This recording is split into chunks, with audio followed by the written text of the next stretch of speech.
हमारी कहानी शुरू होती है 9वीं शताब्दी में चीन में, तांग राजवंश के दौरान। यह वह समय था जब चीन विज्ञान और कला में अद्वितीय प्रगति कर रहा था।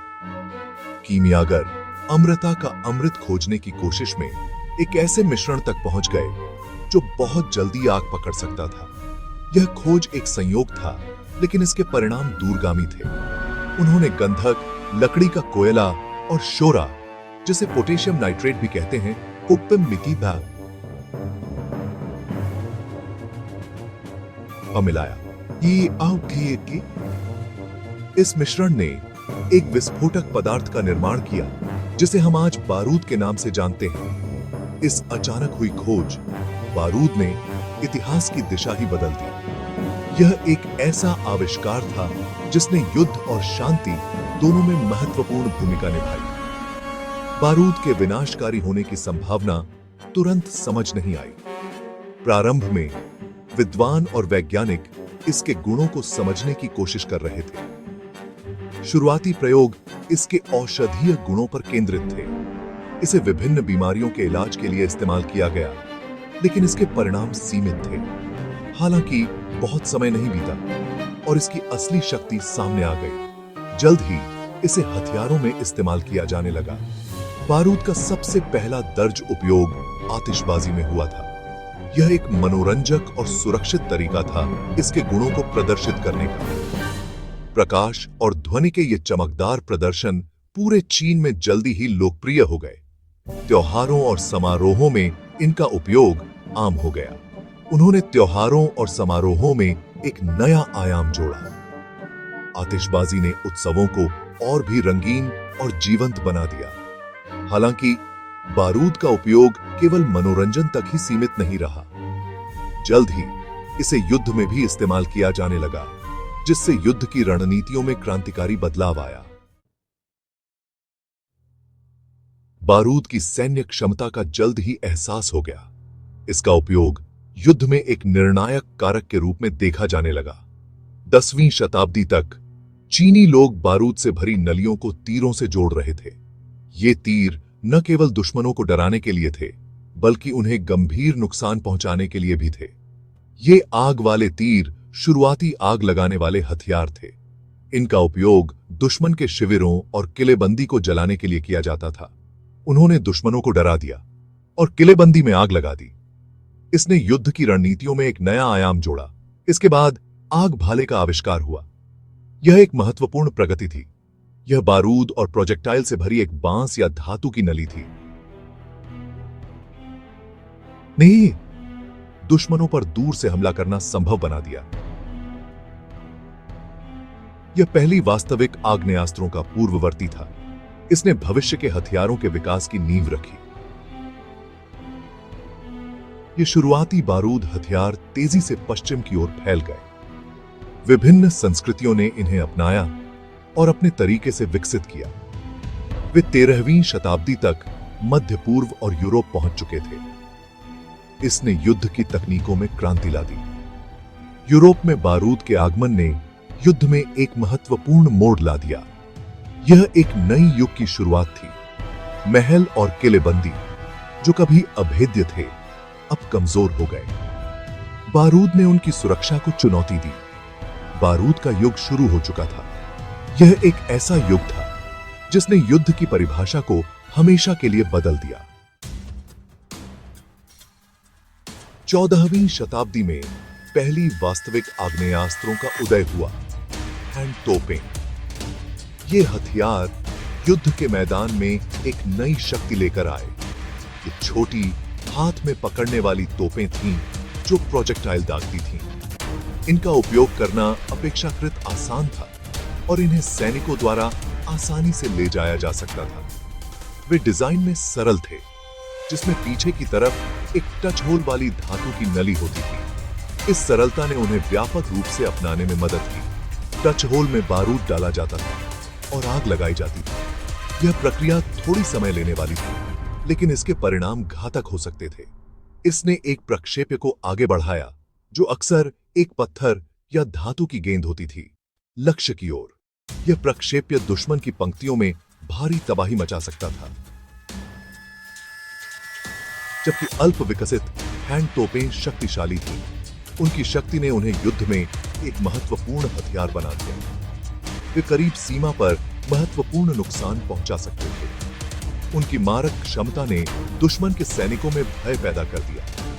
उनका उपयोग पूरे यूरोप में तेजी से फैल गया। विभिन्न सेनाओं ने इन्हें अपने शस्त्रागार में शामिल करना शुरू कर दिया। 1346 में क्रेसी की लड़ाई जैसी महत्वपूर्ण लड़ाइयों में उनका इस्तेमाल किया गया था। इस लड़ाई में हैंड तोपों ने निर्णायक भूमिका निभाई। आग्नेयास्त्रों के विकास ने युद्ध में क्रांति ला दी। बारूद के हथियारों ने पारंपरिक युद्ध के तरीकों को बदल दिया। सेनाएं अब केवल तलवारों और तीरों पर निर्भर नहीं रह सकती थीं। उन्हें नई तकनीकों और हथियारों के साथ तालमेल बिठाना पड़ा। बारूद युद्ध का युग वास्तव में आ गया था। यह युग युद्ध के इतिहास में एक महत्वपूर्ण मोड़ साबित हुआ। 15वीं शताब्दी में आग्नेयास्त्र प्रौद्योगिकी में एक बड़ा नवाचार देखा गया, मैचलॉक तंत्र। इस आविष्कार ने आग्नेयास्त्रों को अधिक विश्वसनीय और उपयोग में आसान बना दिया। मैचलॉक ने बारूद को प्रज्वलित करने के लिए एक धीमी गति से जलने वाले मैच, एक नमक के घोल में भिगोए हुए रस्सी का उपयोग किया। एक ट्रिगर या लीवर खींचने से मैच टच होल में गिर गया। इसने बारूद के आवेश को प्रज्वलित किया और हथियार से फायर किया। इस नवाचार ने अधिक सटीकता और तेजी से पुनः लोड करने के समय की अनुमति दी। मैचलॉक 2 शताब्दियों से अधिक समय तक प्रमुख आग्नेयास्त्र प्रकार बने रहे। उन्होंने पुनर्जागरण और प्रारंभिक आधुनिक काल के युद्ध के मैदानों को आकार देने में महत्वपूर्ण भूमिका निभाई। 17वीं शताब्दी में फ्लिंटलॉक तंत्र आया। मैचलॉक की जगह फ्लिंटलॉक ने विश्वसनीयता में उल्लेखनीय सुधार की पेशकश की। फ्लिंटलॉक ने चिंगारी पैदा करने के लिए स्टील फ्रिजेन से टकराते हुए चकमक पत्थर के एक टुकड़े का इस्तेमाल किया। इन चिंगारियों ने पैन में बारूद को प्रज्वलित कर दिया। यह विधि मैचलॉक की तुलना में अधिक मौसम प्रतिरोधी थी। इसने आकस्मिक फायरिंग को भी कम किया। फ्लिंटलॉक ने तेजी से लोकप्रियता हासिल की। यह सैन्य और नागरिक दोनों तरह के उपयोग के लिए मानक आग्नेयास्त्र बन गया। इसे अपनाने से आग्नेयास्त्र प्रौद्योगिकी में एक बड़ा कदम आगे बढ़ा। 19वीं शताब्दी में आग्नेयास्त्र प्रौद्योगिकी में और प्रगति देखी गई। ब्रीच लोडिंग आग्नेयास्त्र बैरल के पीछे से लोड किए गए उभरे। इस नवाचार ने पुनः लोड करने की गति में उल्लेखनीय वृद्धि की। एक और महत्वपूर्ण विकास राइफलिंग था। बंदूक की बैरल के अंदर सर्पिल खांचे काटे गए। इससे प्रक्षेप्य घूमता रहा, जिससे इसकी सटीकता और सीमा बढ़ गई। इन नवाचारों से अधिक शक्तिशाली और सटीक आग्नेयास्त्रों का विकास हुआ। युद्ध पर प्रभाव गहरा था। अधिक दूरी पर लड़ाई लड़ी गई। हताहतों की संख्या में नाटकीय रूप से वृद्धि हुई। 19वीं शताब्दी की शुरुआत में टक्कर टोपी का आविष्कार किया गया था। इस छोटी धातु की टोपी में एक रासायनिक विस्फोटक होता था। प्रहार करने पर यह फट गया, जिससे बारूद का प्रभार प्रज्वलित हो गया। टक्कर कैप फ्लिंटलॉक की तुलना में अधिक विश्वसनीय थे। वे हवा या बारिश से प्रभावित नहीं थे। इस आविष्कार ने आग्नेयास्त्रों की विश्वसनीयता और प्रभावशीलता में और सुधार किया। टक्कर कैप को अपनाना आधुनिक आग्नेयास्त्र की ओर एक और कदम था। इसने आने वाले दशकों में और भी महत्वपूर्ण प्रगति का मार्ग प्रशस्त किया। 19वीं शताब्दी के मध्य में स्वनिहित कारतूस का विकास हुआ। इसने बुलेट, बारूद और प्राइमर को एक इकाई में मिला दिया। इस नवाचार ने आग्नेयास्त्रों में क्रांति ला दी। कार्ट्रिज ने पुनः लोड करने को तेज और आसान बना दिया। उन्होंने आग्नेयास्त्रों को सुरक्षित और अधिक विश्वसनीय भी बनाया। कारतूस के आविष्कार से विंचेस्टर राइफल और कोल्ट रिवॉल्वर जैसे प्रतिष्ठित आग्नेयास्त्रों का विकास हुआ। इन नए आग्नेयास्त्रों ने युद्ध को बदल दिया। उनका नागरिक जीवन पर भी गहरा प्रभाव पड़ा, खासकर अमेरिकी पश्चिम में। 19वीं सदी के अंत और 20वीं सदी की शुरुआत में स्वचालित हथियारों का विकास हुआ। ये हथियार ट्रिगर के एक खिंचाव के साथ कई राउंड फायर कर सकते थे। मशीन गन के आविष्कार का ईसा विशेष रूप से युद्ध पर विनाशकारी प्रभाव पड़ा। स्वचालित हथियारों ने सेनाओं की मारक क्षमता को तेजी से बढ़ाया। इसके कारण प्रथम विश्व युद्ध और उसके बाद के संघर्षों के दौरान अभूतपूर्व स्तर पर नरसंहार हुआ।